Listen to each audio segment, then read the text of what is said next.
সকাল সকাল আমার ছেলে অসুস্থ, তাই দিদি চলে এসছে, দুটো দিদি ছেলেকে দেখতে এসছে আর কি। এই যে বদ্দি আর এই যে মেজদি, ওই যে মেজদি ফোন দেখাও না, আর এই যে মেজদির ছেলে, ওই যে বদ্দির মেয়ে এসছে আজকে মহলার দিনে, তো ছেলেকে দেখতে এসছে। এই যে আমার ব্যাটাটাকে দেখতে এসছে। টাকা এলি টাকা টাকা টাকা ছবি তুলতে চুল আগে হ্যাঁ চুল আপন মতো আগে। তো এটা মহলার পরের দিন মানে 3 অক্টোবর, তো সেটা দেখো এই যে ছেলেকে আমি ডাক্তারখানে এসেছি, মানে যাচ্ছি আর কি, এটা বাড়িয়ে এখানে দাঁড়িয়ে আছে আধার কার্ডের জন্য। তো এই যে এখানে দাঁড়িয়ে একটু ছেলে আমি সেলফি তুলছিলাম, এই আর কেউ তুলে দেওয়ার মতন নেই। সবাইকে বলি গুড ইভিনিং। আজকে হচ্ছে কি কিবার বৃহস্পতিবার, মানে মহলার পরের দিন।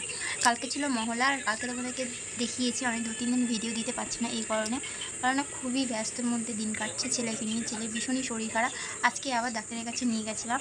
আর কালকে সত্যি বলতে মানে এতটাই ব্যস্ততার মধ্যে ছিলাম, কালকে ছিল মহলা প্রথমত, আর এসেছিলো আমার বদ্দি, মেজদির ছেলে, বদ্দির মেয়ে, 4 জন আমাদের বাড়িতে এসেছিলো।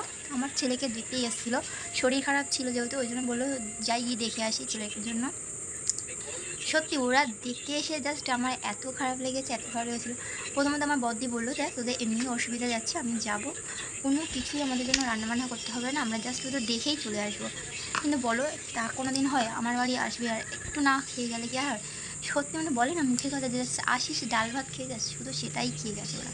মানে ডাল তো হয়নি, শুধু দেখো তার আগের দিনই আমাদের 3-4 পদ রান্না হয়েছে, ঠিক আছে, কিন্তু ওরা যেদিনেই এসে সেদিনকে এমন অবস্থা, মানে কি পূর্ণিমা না অবশ্যই এরকম ছিল, মাংস করতে পারিনি। কারণ পূর্ণিমা অবশ্যই অনেকে মাংস খায় না, আমাদের বাড়িতেও আমরা খাই না কেউ, আর দিদি ওরাও তো খায় না। তো এবার বাজারেও সেরকম একটা মাছ ছিল না, আর সত্যি বলতে কীরকম একটা সিচুয়েশনের মধ্যে গেছে, আমার এত খারাপ লাগছিলো আর কী বলবো। তো ও কী বলবো, তো শেষ পর্যন্ত উচ্ছি আর আলু ভাজা হয়েছে, আর মাছের ঝোল হয়েছে, আর কিছুই হয়নি, শুধু এটাই হয়েছিলো।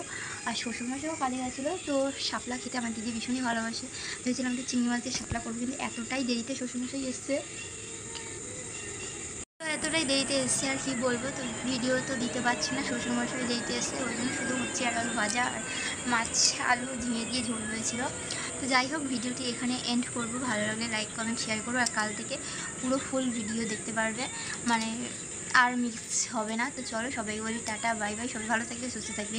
আর সবাই পুজো তো চলেই এলো, মা আসছে, মানে আসছে আর হাতে গোনা কয়েকটা দিন, এখন থেকে অনেকে মহলার পর থেকেই ঠাকুর দেখা শুরু করে দেয়। তো দেখি আমরা কবে যাই, তো চলো পুরো ফুল ভিডিওটি দেখো।